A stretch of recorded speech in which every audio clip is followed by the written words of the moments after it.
A former SABC employee who headed supply chain management has accused the broadcaster's former interim board of flouting regulations and processes in awarding a security tender. Now, this follows a public legal spat about the awarding of a tender to Mafoko Security at the broadcaster. A total of 45 bids were received, but only 6 of them qualified to proceed to the next stage. After evaluation, 3 bidders, Mjaeli, Mafoko and Mabutwane Security Services remained. The Bid Evaluation Committee and the Bid Adjudication Committee recommended the appointment of Mjaeli. But much to the surprise of the broadcaster's supply chain management, the tender was awarded to Mafoko, whose score was below that of Mjaeli. The SABC interim board has now been accused of overlooking all the processes that were followed in selecting Mafoko. We advised against it very, very strongly, because that would have been one against the triple PFA, because it's very clear what it states there, that you only award a bid to the highest ranking bidder or the bidder that would have amassed the highest points, only if there are objective reasons why you would deviate from that process, which reasons must clearly be stipulated why you are deviating from that. So the reasons they had cited with us to say why they had wished to deviate from the norm were not justifiable. And we indicated to them that, look, if you were to be challenged legally, you'll have to deal with this issue on your own, because this process has been cleared by SABC's internal audit process. By the way, that process as well had been cleared by the National Treasury, because my colleague had written to National Treasury, because see, the issue of the board having doubts about awarding the tender to the first ranking bidder actually emanated from the subcommittee of the board. Mulaudzi even sought advice from the National Treasury. Corresponded with National Treasury and laid the issue with them to say, advise us, if we are in this situation, can we go and appoint the second highest ranking bidder? Now, National Treasury was very clear, and we've got that in writing, to say you cannot appoint a second highest bidder by law, by regulations, by instruction notes of the National Treasury themselves. You must appoint the first ranking highest bidder, which information was communicated now not only to the subcommittee. Remember, the subcommittee is made of few board members, not all board members. But we then communicated this response in National Treasury to the company secretariat, who subsequently forwarded such a response from National Treasury to the entire interim board. In a statement, the SABC interim board has defended its decision and says the award of the tender was taken in the best interest of the corporation based on facts and legal advice, and has emphasized that the decision had nothing to do with the resignations of any board members last week. Also highlighted was the fact that the score difference between Mjaeli and Mafoko, which was awarded the contract, was very small. Secondly, the contract price was within 1% of each other, and that the SABC could also still negotiate a lesser price with Mafoko. Lehana Tsotetsi, SABC News, Johannesburg. Well, the ex-employee of the SABC, the former head of procurement, Simon Mulaudzi, joins us now from our studios in Pretoria. Very good evening to you, Simon. Thank you very much for your time.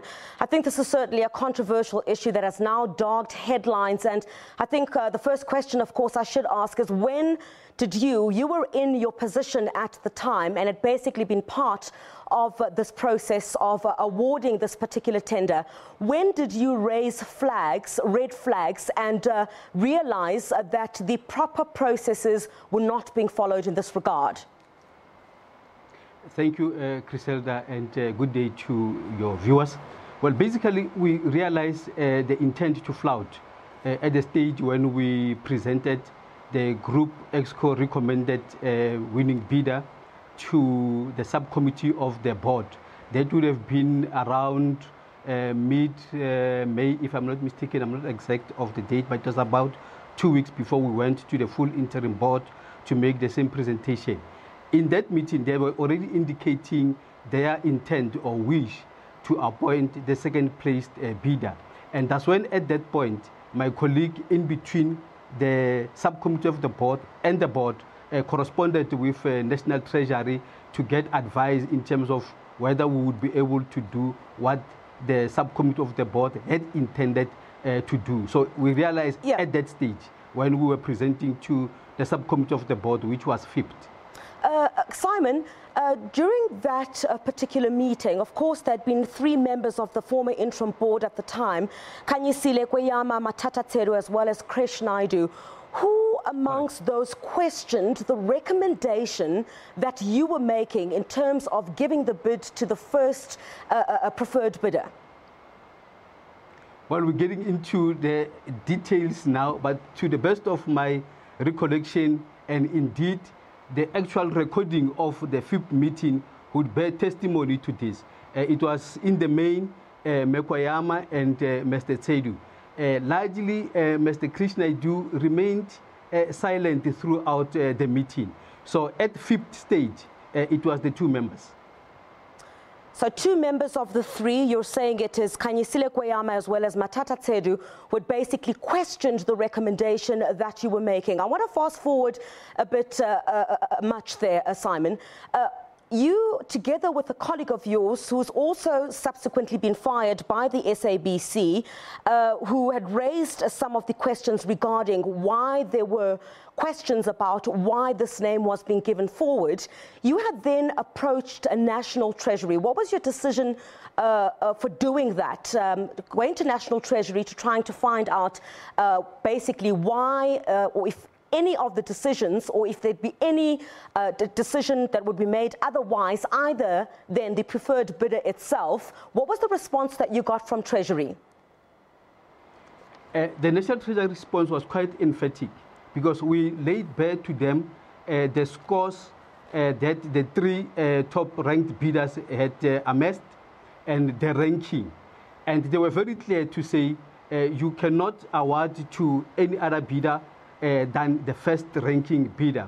And we indicated to them that one of the reasons that the subcommittee of the board was looking into as a possible reason why they wouldn't go with the first-ranking bidder was that the second-ranked bidder had the highest BE score. And National Treasury, specifically in that email that was then circulated to the fleet members, wrote there that you cannot then, give an award or a second benefit to the second highest ranking bidder, because at any rate, they would have been rewarded for the score that they had amassed in relation to the BE score. So they said you cannot reward them for the second time. The total points that they would have amassed had already taken into consideration the fact that they are first ranked insofar as their BE certificate is concerned. So they were very emphatic. Sorry, Simon, had there been questions also raised about the points themselves and alleged tampering of those points? Was that issue raised? Yes. The FIP did raise those issues, and so indeed at the full interim board, that in terms of the actual scoring sheet, there are points that had been changed. For instance, if you had a 5, then it's crashed to a 10 or vice versa.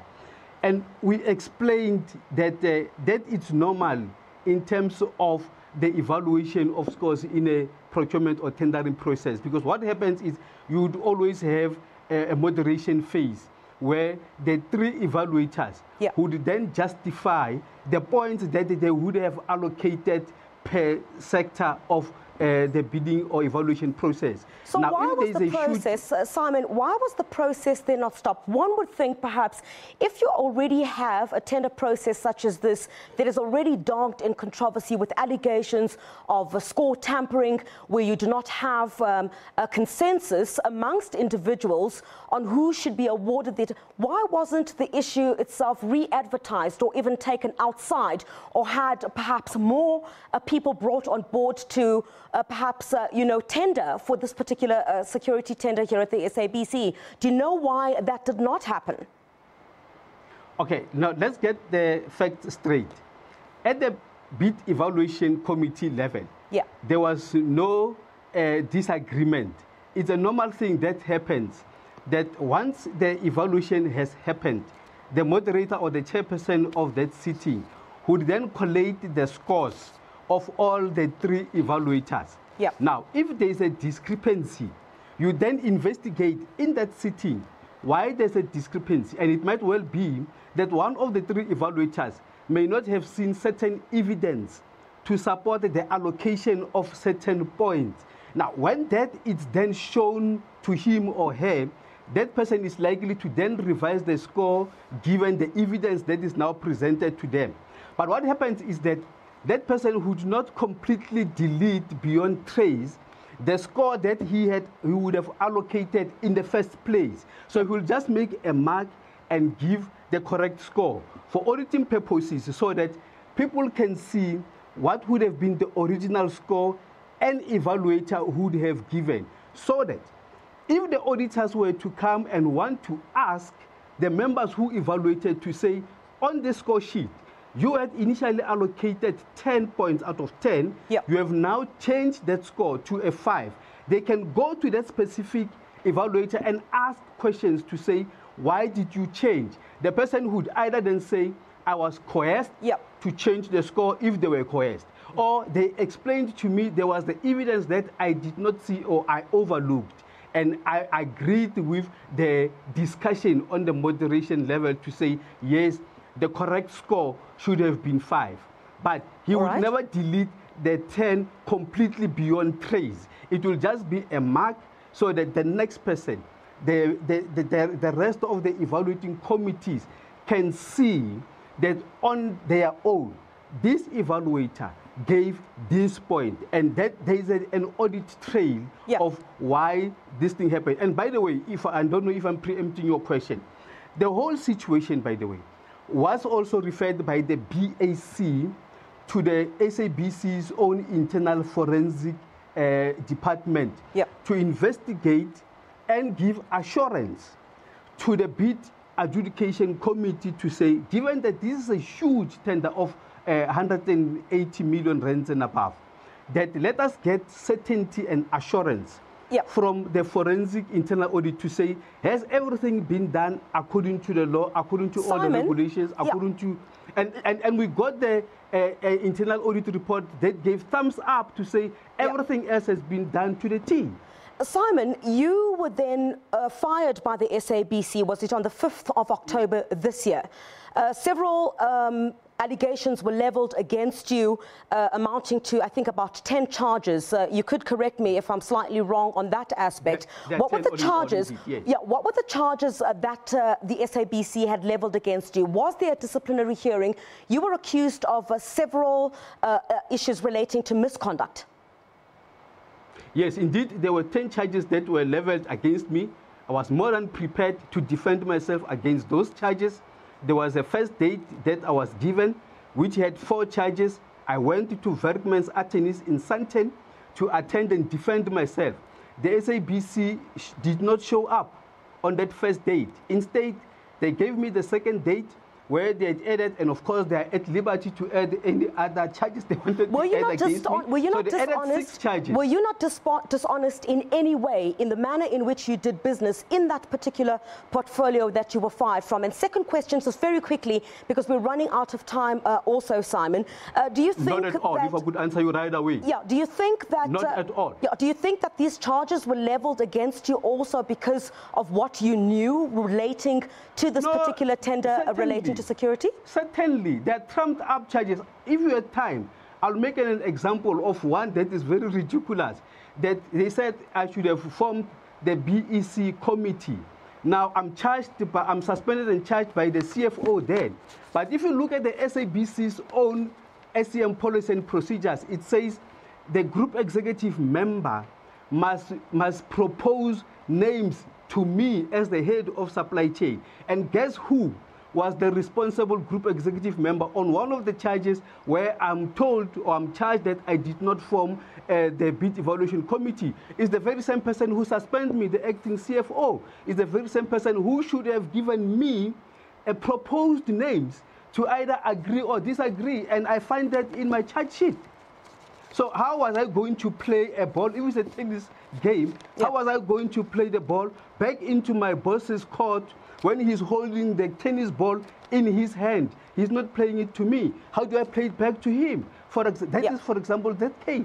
I can give you the rest of other issues, but I don't want to get involved into all these issues because the DC continued in my absence. I was booked off sick. I'm afraid. And I'm ready now to go to the CCMA and prove my innocence.